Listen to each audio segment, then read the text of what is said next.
علی بھائی، اگلا سوال جو کہ آج کی مجلس کا آخری سوال بھی ہے کہ قرآن حکیم میں سورۃ الانعام کی آیت نمبر 74 سے آیت نمبر 81 تک سیدنا ابراہیم خلیل اللہ علیہ السلام کا ان کی قوم سے مجادلہ ذکر ہوا ہے، جی ہاں، جس میں ابراہیم علیہ السلام نے بالترتیب ستاروں، چاند اور سورج سے متعلق رب ہونے کی نسبت کی اور بعد میں توحید کا اعلان فرمایا۔ کیا ان آیات سے یہ رزلٹ نہیں نکلتا کہ ابراہیم علیہ السلام اعلان نبوت سے پہلے توحید باری تعالیٰ سے ناواقف تھے، جبکہ دوسری طرف تمام مسلمانوں کا اجتماعی عقیدہ ہے کہ اللہ تعالیٰ کا ہر پیغمبر بائی برتھ نبی ہوتا ہے بے شک. اور اس سے زندگی کے کسی بھی حصے میں شرک کا صدور محال ہے؟ پلیز اس کنفیوژن کو دور فرما دیں۔ جزاک اللہ خیر و احسن الجزا۔ جزاک اللہ خیر و احسن الجزا. یہ بالکل ٹھیک بات ہے کہ یہ مسلمانوں کا اجماعی عقیدہ ہے، سنی ہو، شیعہ ہو، سب کا، کہ پیغمبر اپنی پیدائش سے لے کر اعلان نبوت تک اللہ تعالیٰ کی اسپیشل پروٹیکشن میں ہوتا ہے، وہ گناہوں سے معصوم ہوتا ہے، صرف محفوظ نہیں، معصوم. یہ اجماعی عقیدہ ہے.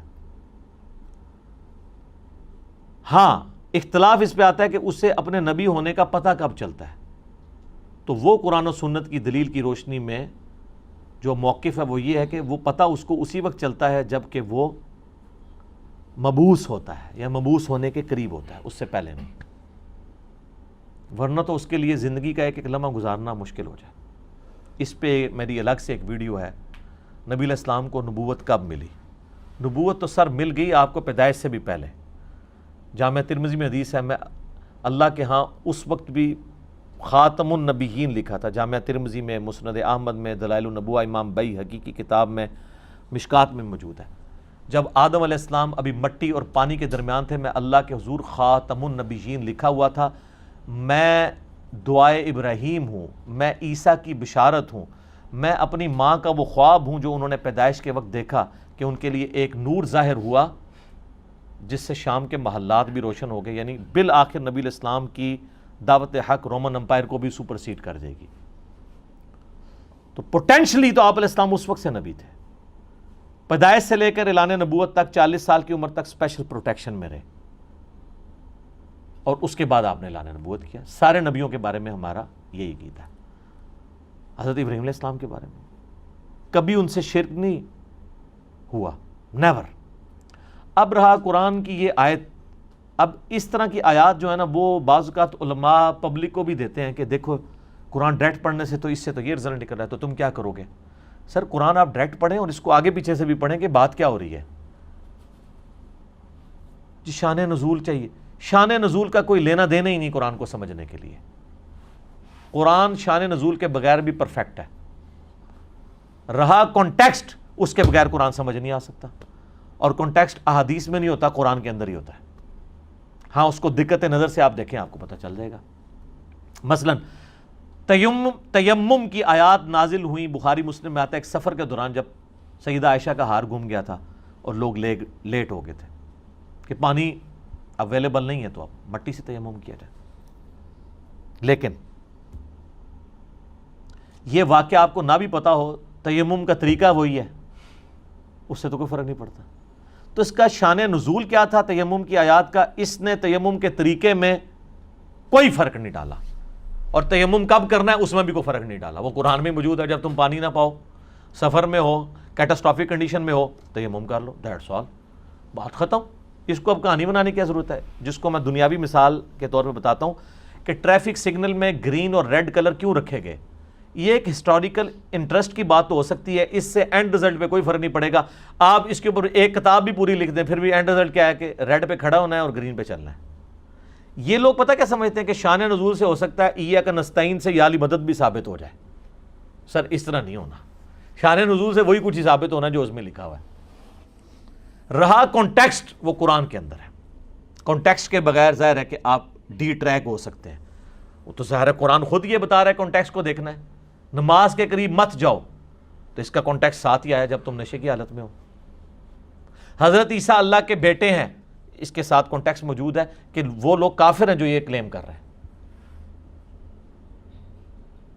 تو کانٹیکسٹ قرآن میں موجود ہے. وَلَوْ أَنَّهُمْ إِذْ ظَلَمُوا أَنفُسَهُمْ جَاءُوكَ، جب یہ اپنی جانوں پر ظلم کر لیں اے نبی آپ کے پاس آ جائیں، پھر آپ بھی اللہ کے حضور سفارش کریں تو اللہ کو غفور رحیم پائیں گے۔ کانٹیکسٹ ساتھ موجود ہے کہ مشرکین یہ جو منافقین مدینہ تھے وہ اپنے مقدمے کو لے کے یہودیوں کے پاس جاتے تھے، تو نبی علیہ السلام کی فیور میں اللہ نے آیات نازل کی، یہ مومن ہی نہیں ہو سکتے جب تک آپ کو حاکم ہر مسئلے میں نہ مان لیں۔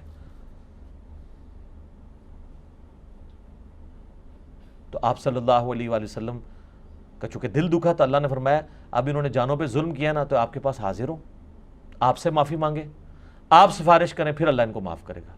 انہوں نے پکڑ کے یہ بنا دیا جی آپ قبر پہ جا کے وَلَوْ أَنَّهُمْ ظَلَمُوا أَنفُسَهُمْ، اور ایک جعلی روایت مصنف ابن ابی شیبہ سے لے آئے۔ اس پہ میرا الگ سے ایک لیکچر ہے، وسیلے کے نام پر دھوکہ۔ وسیلہ ہم مانتے ہیں لیکن اس طریقے سے نہیں۔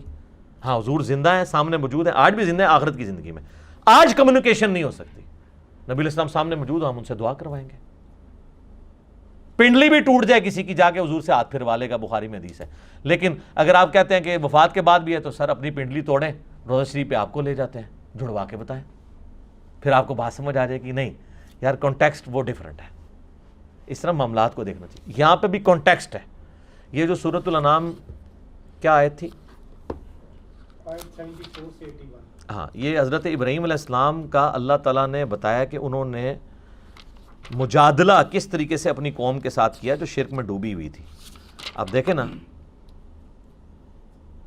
اعوذ باللہ من الشیطان الرجیم، بسم اللہ الرحمن الرحیم، آیت نمبر 74۔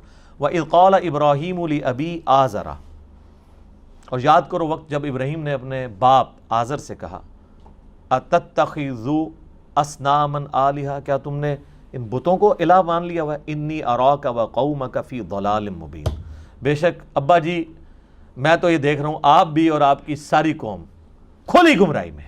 سر یہ وہ لینگویج ہے جو انجینئر صاحب والی ہے، کیونکہ انجینئر صاحب نے مستعار لی ابراہیم علیہ السلام سے، کیونکہ ہم ملت ابراہیمی کے اوپر ہیں۔ امسینا علی فطرت الاسلام وعلی کلمت الاخلاص وعلی دین نبینا محمد وعلی ملت ابینا ابراہیم حنیفا مسلما وما کان من المشرکین۔ ابراہیم تو پھر دلیری ہوتے ہیں نا۔ سورہ انبیاء میں آتا ہے نا، وہ تمہارے آلہہ کے ساتھ کس نے یہ کر دیا، بت توڑ دیے، تو انہوں نے کہا وہ ایک نوجوان لڑکا ہے جسے ابراہیم کہا جاتا ہے، یہ اس کا کام ہوگا۔ سر نوجوان شروع سے ہی نا مشرکین کے لیے مصیبت رہے ہیں، عربی والی پریشانی کا باعث۔ تو انہوں نے کہا ابا جی تسی تواڈے سارے بزرگ بابے پوری قوم گمراہ، لو ایسا مو کہتے ہیں بزرگ، اے سنت ابراہیمی ہے۔ وَكَذَلِكَ نُرِي إِبْرَاهِيمَ مَلَكُوتَ السَّمَاوَاتِ وَالْأَرْضِ وَلِيَكُونَ مِنَ الْمُوقِنِينَ، اور اس طریقے سے ابراہیم علیہ السلام کو اللہ تعالیٰ نے آسمانوں اور زمین کی ملکوت کی سیر کروا دی، اللہ کی بادشاہی کی سیر۔ اب یہ بھی کوئی معراج کی طرح کی چیز ہے، اللہ تعالیٰ نے دکھا دی ہے زمین و آسمان کی، تاکہ وہ یقین کرنے والوں میں ہو، یقین اعلیٰ درجے میں پہنچے۔ فلما جن علیہ اللیل رآ کوکبا، جب رات خوب گھپ اندھیرے کے ساتھ چھا گئی اور انہوں نے ایک ستارہ دیکھا، قال ھذا ربی، انہوں نے کہا یہ میرا رب ہے۔ ایک تو یہ ترجمہ ہے، لیکن اگر میں اس کو یوں کہوں یہ میرا رب ہے تو یہ میں آپ کو سنا رہا ہوں اپنی قوم کو، یار اس کو رب مان رہے ہو، سوالیہ انداز ہے۔ لیکن یہ سوالیہ انداز کسی شخص کو یہ بتانے کے لیے نہیں ہوتا کہ میں اس کو مان رہا ہوں۔ جس طرح ہم اگر میں یہ کہہ رہا ہوں اے نے مولوی، تو اس کا کیا مطلب ہے کہ میں ٹونٹ کر رہا ہوں، یہ عالم کہلانے کا حقدار نہیں ہے۔ فلما افل قال لا احب الافلین، جب وہ ستارہ ڈوب گیا، صبح ہوئی تو ستارہ غائب، انہوں نے کہا میں ڈوبنے والے سے محبت نہیں کرتا، اے تو رب ہو ہی نہیں سکتا، ایڈا ڈوب گیا۔ فلما رأى القمر بازغا، پھر جب انہوں نے چاند روشن دیکھا، قال ھذا ربی، یہ رب، یعنی لوگ چاند کی بھی پوجا کرتے تھے۔ فلما افل، جب وہ بھی ڈوب گیا، قال لئن لم يهدني ربي لأكونن من القوم الضالين، تو انہوں نے کہا اگر میرے رب نے مجھے ہدایت نہ دی تو میں بھی ان گمراہوں کے ساتھ شامل ہو جاؤں گا۔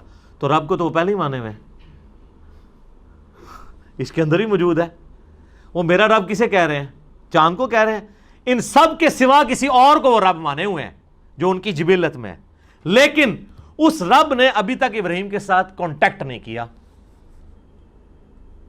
انڈائریکٹلی تو کیا ہے کہ ان کے سینے میں توحید ڈال دی ہے، ان کو کشف کر دیا، الہام کر دیا کہ آپ نے اس طریقے سے بحث کرنی ہے.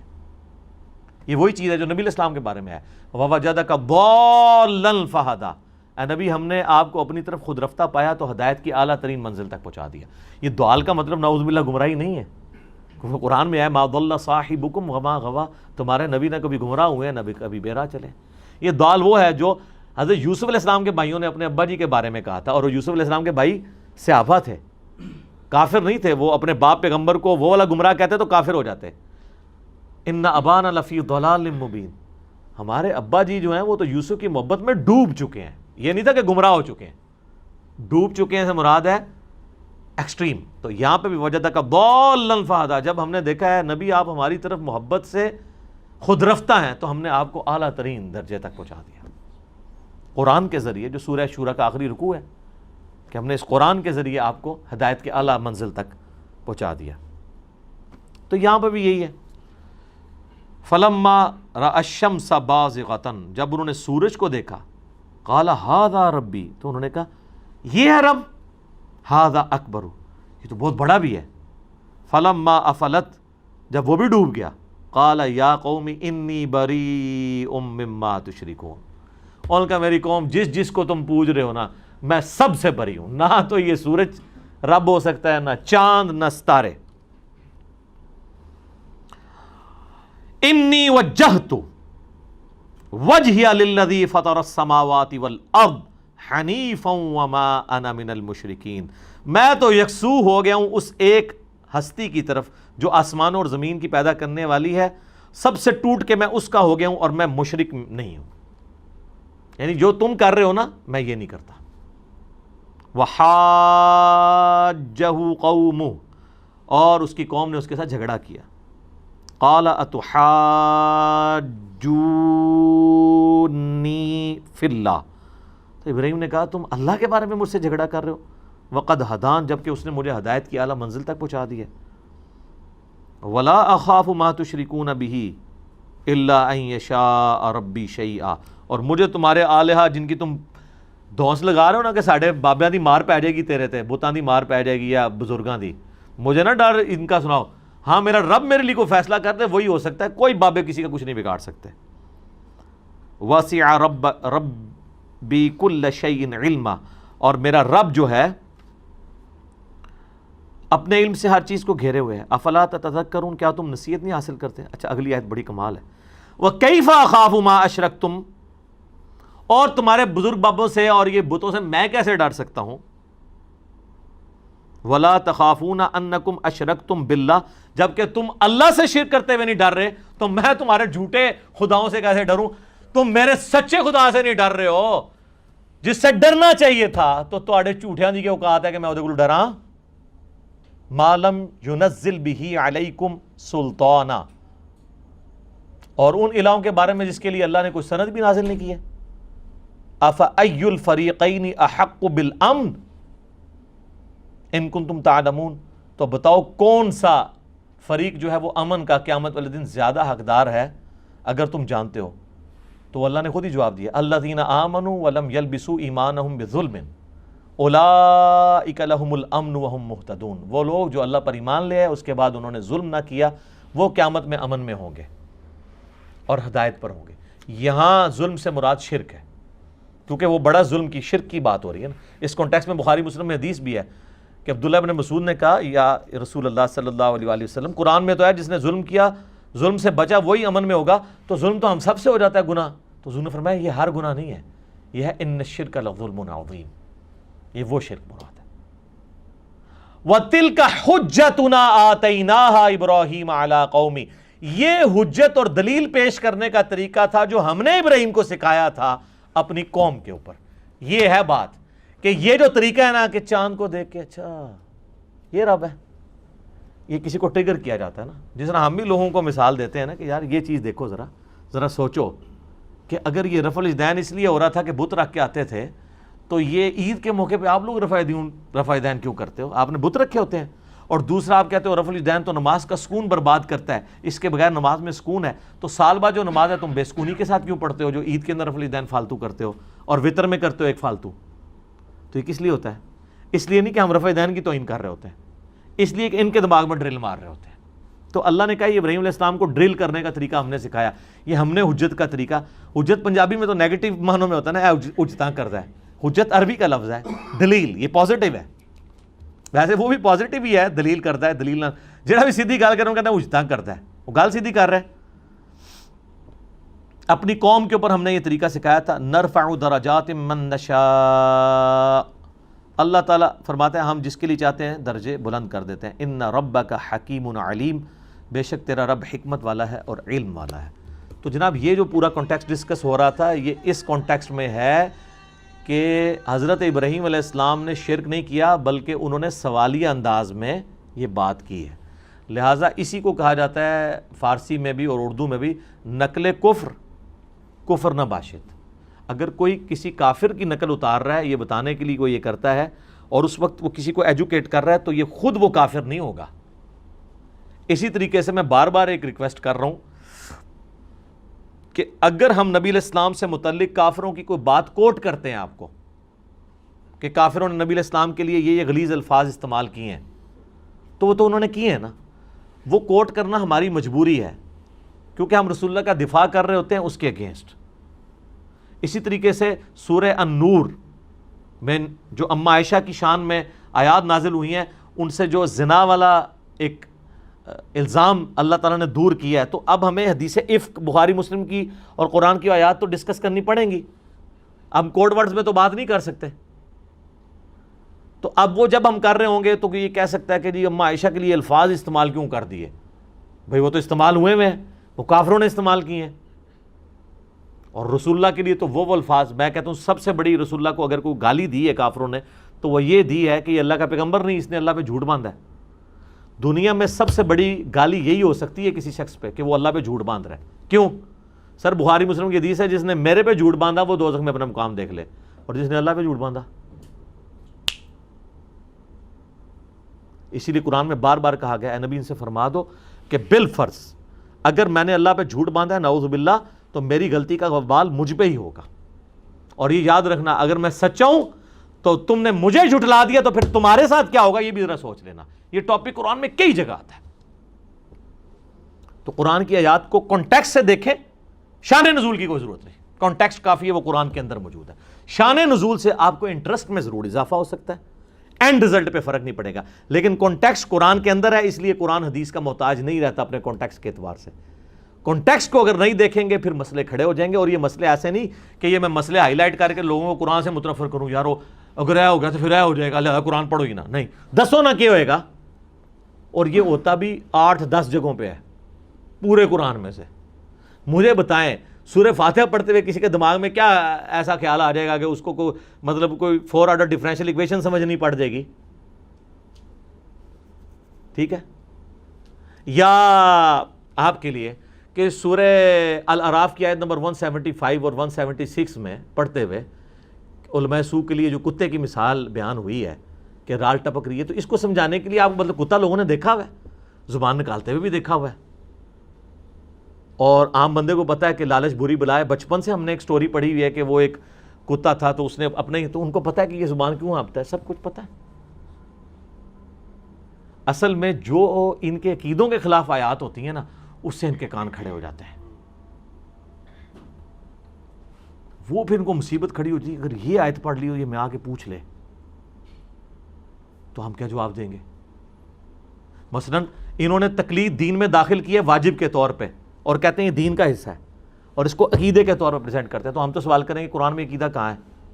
تو آپ کو عقیدہ پیش کریں گے فاسألوا اہل الذکر ان کنتم لا تعلمون، تو آپ کہیں گے یار اس میں تو ہے کہ اگر آپ علم نہیں تو اہل علم سے پوچھ لو، اس میں کہاں لکھا ہے کہ امام حنیفہ شافعی مالک اور احمد بن حنبل سے پوچھو اور باقی سارے جاہل ہیں، ان کا تو نام ہی کو نہیں ہے۔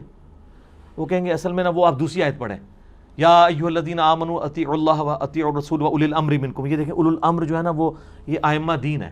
ہم کہیں گے یار وہ آگے وہ آیت تو پوری نہیں ہوئی، اس کے آگے فَإِن تَنَازَعْتُمْ فِي شَيْءٍ فَرُدُّوهُ إِلَى اللَّهِ وَالرَّسُولِ، اگر اگر آپ کے اماموں سے اختلاف ہو جائے بقول ان کے، ویسے تو وہ گمرانے وقت کے لیے ہے، تو اللہ رسول سے فیصلہ کراؤ، تو اصل فیصلہ تو اطیعوا اللہ و اطیعوا الرسول ہے، پھر مصیبت پڑ جائے گی۔ اور جو انہوں نے عقیدے اپنے عوام کو بتائے ہوئے ہیں وہ آپ یہ جسٹیفائی نہیں کر سکتے قرآن سے۔ المہند میں جو عقیدے لکھے ہیں کہ نبی علیہ السلام کی قبر مبارک جو ہے وہ اللہ کے عرش کرسی سے بھی افضل ہے، تو آپ لوگ کہیں گے جناب قرآن میں تو مطلب اس طرح کوئی بات نہیں آئی ہے، تو بنیادی عقیدہ تھا۔ اور بخاری میں حدیث ہے، دیکھنا میری شان کو اس طرح بلند نہ کرنا جس طرح عیسائیوں نے عیسیٰ ابن مریم کو کی تھی۔ تو سر یہ تو آپ بڑا خطرناک کھیل کھیل رہے ہیں۔ اور بخاری مسلم میں حدیث ہے، حضور نے اپنی وفات کے دنوں میں بیماری کی وجہ سے بار بار چادر ہٹاتے تھے اور کہتے تھے اللہ کی لعنت ہو یہود و نصارہ پہ، جب ان کا نبی یا نیک بندہ فوت ہو جاتا تھا اس کی قبر پہ سجدے شروع کر دیتے تھے، اے اللہ میری قبر کو سجدہ گاہ نہ بننے دینا۔ اور اما عائشہ کے آگے الفاظ ہیں، اگر ہمیں ڈر ہوتا، ہمیں یہ ڈر تھا کہ رسول اللہ کی قبر پہ لوگ سجدے کریں گے، اگر یہ ڈر نہ ہوتا تو میں حجرے کی دیوار اوپنلی کھول دیتی تاکہ ہر بندہ رسول اللہ کی قبر تک پہنچے۔ جب وہ کوئی حدیثیں پڑھے گا تو یہ قبر شبر مزار نظر آئیں گے؟ جو مسلم شریف کی حدیث پڑھے گا قبروں پہ عمارتیں مت بناؤ، قبروں کو پکا مت کرو، ان پہ مت بیٹھو، وہ کہے گا سر تسی کیوں ایتھے بیٹھے ہوئے ہو جناب ایتھے میلہ لا کے، تو وہ پھر کہیں گے ڈائریکٹ نہیں پڑھنا۔ سر میرا ایک گولڈن کوڈ یاد رکھیں، قرآن حدیث کو آپ ڈائریکٹ پڑھیں یا انڈائریکٹ پڑھیں، دونوں صورتوں میں آپ کا بیڑا غرق ہے جو غلط عقیدوں والے ہیں۔ اور جس نے ہدایت حاصل کرنی ہے وہ ڈائریکٹ پڑھے یا انڈائریکٹ پڑھے، صرف اپنے دماغ کی جو ہے نا وہ والا خانہ کھول کے رکھے کہ اس کو سمجھ آ رہی ہو کہ لکھا کیا ہوا ہے، تو آپ کو ہر بات سمجھ آئے گی۔ یہ رنڈی مار دی اس نے، کہانی ابھی تو دیکھیں لوگوں کی ویڈیوز کے نیچے لوگوں نے لکھا تھا کہانی ہے، یہ کہانی تو اب ایک ٹرینڈ کے طور پہ چل پڑی ہے کہ یار یہ کہانی بیان کی ہے۔ اب تو چھوٹے چھوٹے بچے کہتے ہیں، جب آپ ان کو بتائیں گے نا کہ جی وہ ایک بزرگ تھے روزانہ 8 قرآن پڑھتے تھے، تو آپ سے بچے پوچھیں گے کہ جناب 8 قرآن کیسے پڑھا جا سکتا ہے؟ لوگ پوچھیں گے آپ سے کہ جناب یہ قرآن کے جو ہے 30 پارے ہیں، 114 صورتیں ہیں، اگر آپ یہ پڑھیں گے تو ترمذی میں حدیث ہے 3 دن سے کم میں قرآن کا حق نہیں ادا ہوا۔ دوسرا یہ کہ روزانہ 8 قرآن پڑھنے کے لیے جو آپ کو ٹائم چاہیے وہ آپ ذرا ریشو پروپورشن سے کیلکولیٹ کریں۔ ہاں اگر آپ مسلم شریف کی حدیث کے تحت لے کے چل رہے ہیں کہ سورہ اخلاص تہائی قرآن کے برابر ہے، تو تواڈے بزرگ تے سر 8 پڑھ دے سن نا، اسی تانوں ہنے 800 پڑھ کے دس سکتے ہیں، صرف 2400 دفعہ سورہ اخلاص ہی پڑھنی ہے نا، ایک دن دی قربانی کر لواں گے۔ جے تواڈے بابے فارغ ہوندے نے دیویں تے اسی تانوں پڑھ کے ویڈیو ریکارڈ کرا کے دس دیاں گے۔ تے اگر وہ کہندے او والا پورا قرآن پڑھ دیں، نہ کسی نے نہیں مننا۔ اس لیے میں نے آپ کو بتایا نا، لوگ پریشان ہیں، لوگ کہتے ہیں یار کیا اچھا وقت تھا، لوگ اپنے علماء کے پاس جایا کرتے تھے، اپنی اپنی مسجدوں میں جاتے تھے۔ جب سے کرونا آیا ہے یا جب سے انجینئر صاحب آئے ہیں، اب لوگ مسجدوں میں اس طریقے سے ہمارے ساتھ بیہیو ہی نہیں کرتے۔ کرونا نے بھی ان کے لیے مصیبت ڈالی ہے، چندہ کم ہو گیا نا، ظاہر آپ مانگیں گے چندہ، لوگ کہیں گے یار مسجد مطلب بند پہ ہی ہے، اللہ دے بندے کیڑا بل آ گیا ہوں، تو لگتا ہے آپ اے سی لا کے بیٹھا ہونا ہے۔ اب تو لوگ سلواتیں سنائیں گے، اور جو جمعے دی گرائیاں ہوندی ہیں سارا لاس ہوا ہے، اکانومی کو اور علماء کی اکانومی کو بھی لاس ہوا ہے، بالکل ہوا ہے۔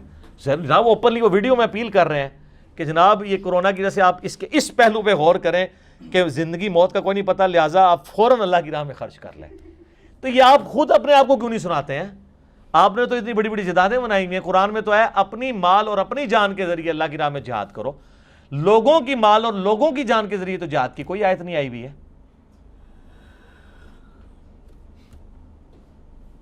تو میرے خیال ہے کافی ہے، اگلی زانیں شروع ہو گئی ہیں، تو اس مجلس کو یہیں پہ کنکلوڈ کرتے ہیں۔ ویسے بھی سوالات مکمل ہو گئے ہیں۔ اللہ تعالیٰ سے دعا ہے جو حق بات میں نے کہی ہمارے دلوں میں راسخ فرمائے، اگر جس بات میں کوئی کڑوی بات، کوئی غلط بات نکل گئی تو اس میں سے بھی جو صحیح والا پورشن ہے تواڈے دماغ میں وڑ جائے اور غلط والا نہ وڑے، میری تو دعا ہے میرے دماغ سے بھی نکل جائے۔ اللہ تعالیٰ ہمیں کتاب و سنت کی تعلیمات پر عمل کر کے دوسرے بھائیوں تک پہنچانے کی توفیق عطا فرمائے۔ سبحانک اللہم و بحمدک، اشہد ان لا الہ الا انت، استغفرک و اتوب الیک، وما علینا الا البلاغ المبین۔ جزاکم اللہ خیرا۔